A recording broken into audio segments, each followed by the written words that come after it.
எல்லாருக்கும் வணக்கம். இன்னைக்கு சூப்பரான ஒரு புடலங்காய் கூட்டு தான் எப்படி செய்கிறதுன்னு பார்க்கலாம். இது ஒரு மெத்தடு.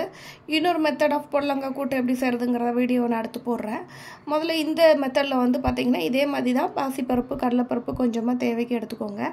ஒரு கைப்பிடி அளவுக்கு எடுத்துகிட்டு அதை நல்லா கழுவிக்கோங்க. கழுவிட்டு புடலங்காய் இந்த மாதிரி குட்டி குட்டியாக கட் பண்ணிக்கோங்க. புடலங்காய் கசப்பு இருக்கா இல்லையாங்கிறத செக் பண்ணி பார்த்துக்கோங்க. அதனால் அடிப்பகத்தை கொஞ்சம் பார்த்து கட் பண்ணிக்கோங்க. அதுக்கப்புறமா இந்த மாதிரி குட்டி குட்டியாக கட் பண்ணிட்டு ஒரு தக்காளி பழம் மட்டும் இதில் சேர்த்துட்டு புடலங்காய் பருப்பு தக்காளி பழம் இதை மட்டும் சேர்த்துட்டு குக்கரில் நான் ஒரு 3 விசில் வச்சு எடுத்துக்க போகிறேன்.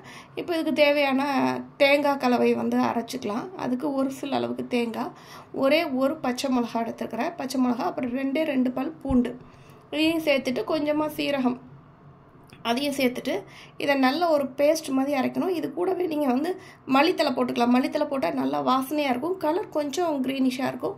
டேஸ்ட் சூப்பராக இருக்கும். நீங்கள் ட்ரை பண்ணி பாருங்கள். போட்டு இந்த மாதிரி நல்லா மையாக அரைச்சிக்கோங்க. அரைக்கிறதுக்குள்ளார நமக்கு இங்கே குக்கரும் நல்லா விசில் அடிச்சிருச்சு பாருங்கள். இது நல்லா பருப்பும் இந்த புடலங்காவும் நல்லாவே வெந்துருச்சு. இதை லைட்டாக கொஞ்சம் மசிச்ச மாதிரி கிண்டி விட்டிங்கன்னா அந்த பருப்பு எல்லாம் ஒன்றா சேர்ந்து மசிஞ்சு வந்துடும். இதுக்கப்புறமா நம்ம அரைச்சி வச்சுருக்கோம் இல்லையா, அந்த தேங்காய், சீரகம், பச்சை மிளகா, அப்புறமா கொஞ்சமாக மல்லித்தலை போட்டு அரைச்சி வச்சுருக்கோம் இல்லையா, அந்த பேஸ்ட்டை இந்த வெந்த கலவையோடு நம்ம ஆட் பண்ணிக்கலாம். ஆட் பண்ணிவிட்டு இதை அடுப்பில் வச்சுட்டு கொஞ்சமாக மஞ்சள் தூள் சேர்த்துக்கலாம். இதுக்கு காரம் எதுவும் தனியாக தேவைப்படாது, ஏன்னா நம்ம பச்சை மிளகா போட்டிருக்கிறோம். உங்களுக்கு ஒரு வேளை அந்த காரம் இன்னும் இருந்தால் நல்லாயிருக்கும்னு நீங்கள் நினச்சிங்கன்னா கொஞ்சமாக மிளகாத்தூள் வேணால் சேர்த்துக்கலாம். பட் ஆனால் அது கலர் மாறிடும். ஸோ அதனால் கொஞ்சமாக மஞ்சள் தூள் மட்டும் நான் சேர்த்துருக்கேன். சேர்த்துட்டு தேவையான உப்பையும் சேர்த்துட்டு தேவையான பெருங்காயத்தூள் அதையும் சேர்த்துக்கோங்க. ஏன்னா நம்ம பருப்பு கடலைப்பருப்பு சேர்த்துருக்குறோம். ஸோ அதனால் எப்படியும் கேஸ் ப்ராப்ளம் இருக்கும். ஸோ அதனால் கொஞ்சமாக நீங்கள் பெருங்காயத்தூளும் சேர்த்துக்கிட்டிங்கன்னா பிரச்சனை இருக்காது.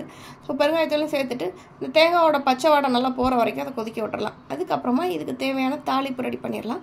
கடாயில் கொஞ்சமாக ஆயில் விட்டுட்டு கடுகு போட்டுருங்க. கடுகு போட்டு கடுகு வெடித்ததுக்கப்புறமா கொஞ்சமாக உளுந்தம்பருப்பு, கொஞ்சமாக சீரகம் அதை நல்லா வெடித்ததுக்கப்புறமா கருவேப்பிலையும் அதில் சேர்த்துக்கோங்க. சேர்த்துட்டு இந்த தாளிப்பை அப்படி கூட்டில் போட்டுடுங்க. கூட்டில் போட்டிங்கன்னா கூட்டு சூப்பராக ரெடி ஆகிடுச்சுங்க.